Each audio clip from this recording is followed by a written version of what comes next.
दोस्तों अस्सलाम वालेकुम। माइक्रोसॉफ्ट एक्सेल जे ट्यूटोरियल में खुश आमदीद। अच्छा, हिन लेसन में तव्हांखे शीट जेका माइक्रोसॉफ्ट एक्सेल जी शीट आहिनि उन ते जेके मुख़्तलिफ़ जेके प्रोसेस थियनि था, अमल थियनि था, यानी कि शीट खे एड कजे, शीट खे रिमूव कजे, वरी कॉपी कजे, उन जे बारे में तव्हांखे थोरो ॿुधाइबो। दोस्तों हीअ ॾिसो, ई शीट अॻे में फॉर्मेट कयल पोइ वीडियो में असीं सिखी आया आहियूं। जेकॾहिं तव्हां न ॾिठी हुजे त पोयां जेको वीडियो आहे उनखां अॻु उनखे ॾिसोसि। हीअ शीट सॼी फॉर्मेट कई वई। हाणे असीं हिन शीट खे ॾिसोसि, हिकिड़ी 2-3 शीटुनि में एड थियल आहिनि।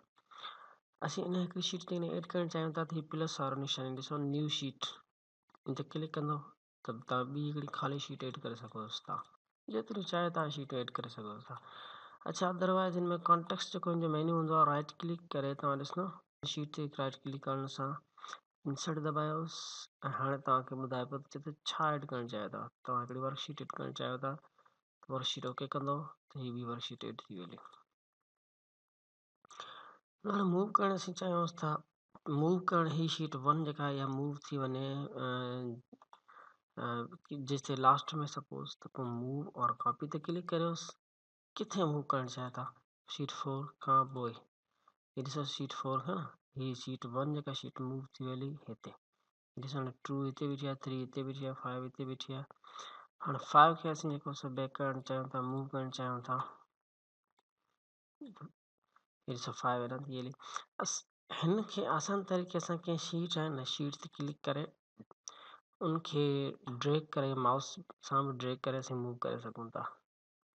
4 खे ॾिसो किथे असीं हिते आणणु चाहियूं था, या असां 1 जेका शीट आहे हिनखे वापसी बैक पंहिंजी वापसी जॻह ते पहुचाइणु चाहियूं था। 2 आहे, 3 खे असीं वापसी इन जॻह ते ऐं ॾिसो सेम साॻी तरतीब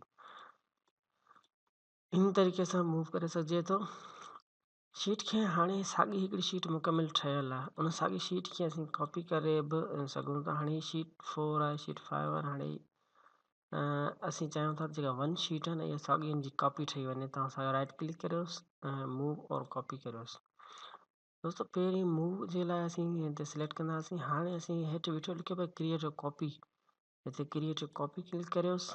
कॉपी हिते ॾिसो 1 सिलेक्ट थी पियो, हुन करे 1 जे एंड में ईंदो, तव्हां मूव टू एंड करियोसि। जेकॾहिं कॉपी करणी आहे तव्हां चाहियो था त बिल्कुलु लास्ट में 1 शीट जी कॉपी ठही वञे। ॾिसो हीअ 1 शीट आहे, हीअ 2 आहे, 3, 4, 5, हीअ जेका शीट 1 जी कॉपी ठही वई आहे। सेम ॾिसो हीअ 1 शीट आहे ऐं हीअ हिन जो कॉपी आहे। यानी शीट 2 जी तव्हां कॉपी करणु चाहियो था, मूव और कॉपी ते क्लिक करो, क्रिएट करो, किथां पोइ अचे, कहिड़ी शीट खां बाद में अचे। चलो तव्हां चाहियो था 2 शीट खां बाद अचे, हीअ ॾिसो 2 शीट खां बाद न, सॉरी अॻु में अची वञेसि थी त ॾिसो 1, हीअ 2, हीअ शीट आहे, हीअ कॉपी आहे, हीअ ओरिजिनल आहे। हाणे दोस्तों शीट खे रिमूव करण जो तरीक़ो तव्हां ॿुधायां। डिलीट करण जे लाइ तव्हां राइट क्लिक करियोसि, लिखियो पियो आहे डिलीट, क्लिक करियोसि। तव्हांखे पुछे थो तव्हांखे डिलीट करणु चाहियो था, डिलीट ते क्लिक करियोसि। हीअ असां कॉपी जेको कईसीं हिनखे असां डिलीट था करियूंसि।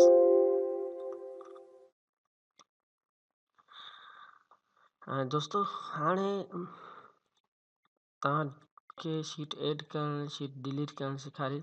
हाणे हिन शीट जेको 1 आहे असीं चाहियूं था त हिन जो नालो चेंज करियूंसि। हिन ते क्लिक करे रीनेम ते क्लिक करियोसि। छा था नालो रखणु चाहियो, सपोज ही लकी ग्रोसरी होलसेल आहे, असीं लकी होलसेल लिखी सो इन सां शीट जो नालो असीं चेंज करे छॾियोसींसि। हिन में मेहरान फ्रूट मार्ट आहे, रीनेम करियोसि। अच्छा, मेहरान फ्रूट MART मार्ट। दोस्तों फ्रूट जी स्पेल ई कोन ईंदी लास्ट में, ही थी गलती। 3 नंबर ते ठीकु आहे, हिन जी कॉपी आहे न, हीअ असां ठाहीसीं जेका तव्हांखे वीडियो में जेका मूंखे ठाहे ॾेखारी हुई, हीअ ऑलरेडी ठहियल हुई। हिनखे असीं रीनेम करे सघूं था। हाणे तव्हांखे दोस्तों ॿुधाइबो हिननि जा कलर बि असीं चेंज करे सघूं था। जेके टैब्स आहिनि न हिननि जा कलर बि असीं चेंज करे सघूं था। दोस्तों होलसेल ते राइट क्लिक करे लिखो टैब कलर्स। हाणे टैब कलर मां तव्हां जेको चाहियो सिलेक्ट करियो। असां जेको थीम जो कलर आहे हिन जो न, आई थिंक उहो असीं अप्लाई करे था सघूं। दोस्तों टैब जो कलर असीं जेका हिन थीम में असां कलर चेंज था करियूं।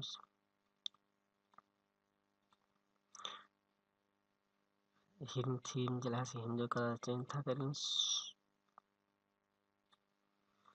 तो इन सां तव्हां दोस्तों हाणे ॾिसो शीट जेके आहिनि उनजा कलर बि तव्हां चेंज करे सघो था। टैब जा कलर आहिनि, शीट खे कॉपी करणु, मूव करणु सिखियो तव्हां, शीट जो कलर चेंज करणु सिखियो। हाणे हिकिड़ी ॻाल्हि जेका आहे आख़िरी उहा बि तव्हांखे सम्झाईंदा था। असीं हिन शीट खे असीं प्रोटेक्ट करे सघूं था, यानी कि अहिड़ा सेल आहिनि जंहिंमें असां फार्मूला सेट करे छॾियो आहे। हाणे असीं चाहियूं था त उन जेके जिते असांजो फार्मूला सेट थियल आहे या जेके अहिड़ा सेल आहिनि उनमें केर बि असांजो या असीं पाण खां ग़लती में का डेटा न उनमें इंसर्ट न करे सघूं। त उनजे लाइ तव्हां हाणे सपोज़ ही आहे हिकिड़ी शीट, हिनखे ज़ूम थोरो नंढो था करियूंसि। हिन में जेको फॉर्मूला आहे सपोज़ हाणे हिन जो रेट आहे, असीं चाहियूं था हिन रेट खे रेस्ट्रिक्ट करे छॾियूंसि, हिन में केर बि डेटा इंसर्ट न करे छॾे। प्रोटेक्ट ते असीं क्लिक कंदासीं त शीट त प्रोटेक्ट थी वेंदी हली आहे, पासवर्ड वग़ैरह सां खुलण या बंदि थियण लाइ। लेकिन उनमें रेस्ट्रिक्ट कहिड़ी शइ करणी आहे, कहिड़ी शइ खे उहो जेको यूज़र आहे उहा अलो करे। हिन जे लाइ पहिरीं दोस्तों हिन खे हे जेके सेल आहे न इहे ऑलरेडी बाय डिफॉल्ट इहे सभु लॉक हूंदा आहिनि।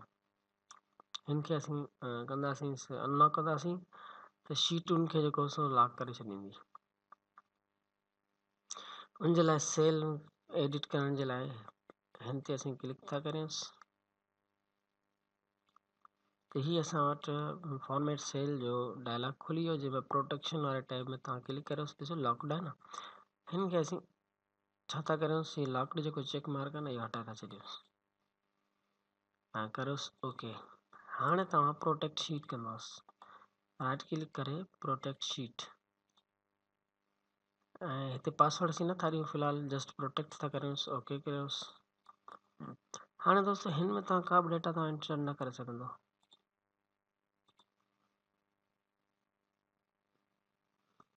हिकिड़ो मिनट दोस्त, अच्छा असल में दोस्तों मुंहिंजी जेको सो सम्झ जे हिसाब सां थोरो ग़लति जेको सो वियसि। ऑलरेडी ही सेल छा आहिनि जेका शीट प्रोटेक्ट करे थी, उहा लॉक्ड जेके सेल आहिनि उनखे लॉक करे छॾे थी। प्रोटेक्ट जो मक़सदु इहो आहे। हिन खे असां अनलॉक कयो आहे त जेके सेल असीं अनलॉक करणु चाहियूं था उनमें असीं डेटा लिखी सघूं था, बाक़ी ॿियनि में हाणे हिन में अनलॉक कयो न उनमें असां उन करे डेटा लिखी सघूं था कुझु मिनट। लेकिन हिन बाक़ी सेल जेके बि आहिनि इहे सभु लॉक थियल आहिनि। इहे लॉक जेके सेल आहिनि ॾिसो इनखे असां डेटा लिखी सघूं कोन था। हिन में रुगो इंटर करे कुझु बि तव्हां रुगो लिखण जी कोशिशि कंदो न कीबोर्ड में को बटन दबाईंदो चवंदो न, बिल्कुलु ई न। ॾिसो प्रोटेक्ट थी वई आहे शीट। बाक़ी जेको हिन खे असां अनलॉक करे छॾियो आहे इन खे असां क्लिक करे ॾिसो जेको लिखियोसि नो प्रॉब्लम आहे। ऐं हिल जेके आहिनि इन खे असीं ॿिए बाक़ी कंहिं बि सेल खे छो सभु लॉक थियल आहिनि, सभु लॉकड आहिनि बाय डिफॉल्ट जेके लॉक आहिनि। राइट क्लिक करे अनप्रोटेक्ट करियूंसि था। हाणे असीं कंहिंमें बि डेटा लिखी सघूं था। 5000 हिन खे 6000 करे छॾियोसि, ठीकु आहे। हाणे हिन खे असां अनलॉक कयो, हिन खे लॉक करे था छॾियूंसि।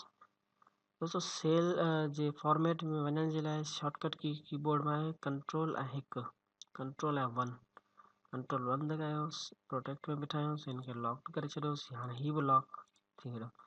ऐं असीं जेको छा खे अनलॉक करणु चाहियूं था, असीं ही जेके सेल आहिनि हिन खे असीं अनलॉक करे सघूं था। हिन खे अनलॉक कयूं था छो त हिन में असीं डेटा लिखी सघूं था, बाक़ी असीं फार्मूला सेट थियल आहे उन करे न करे। अच्छा न शीट खे थोरो करियोसि नंढो जो असांखे फुल जेको ॾिसण में अचे। ही जेके सेल आहिनि हिनखे असीं कंट्रोल 1 दॿाए ऐं लॉकड खे हटाए छॾूं था, अनलॉक करे छॾूं था। राइट क्लिक करे प्रोटेक्ट शीट करियोसि,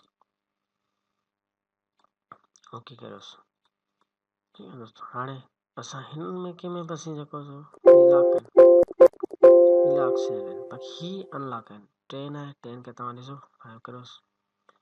ही जेका विच वारी जेका रेंज आहे इहा लॉक कोन्हे, बाक़ी ॿी सभु लॉक आहे। दोस्तों उम्मीद सम्झी विया शीट खे प्रोटेक्ट करणु, अनप्रोटेक्ट करणु, एड करणु, रिमूव करणु, शीट जो टैब जो कलर चेंज करणु।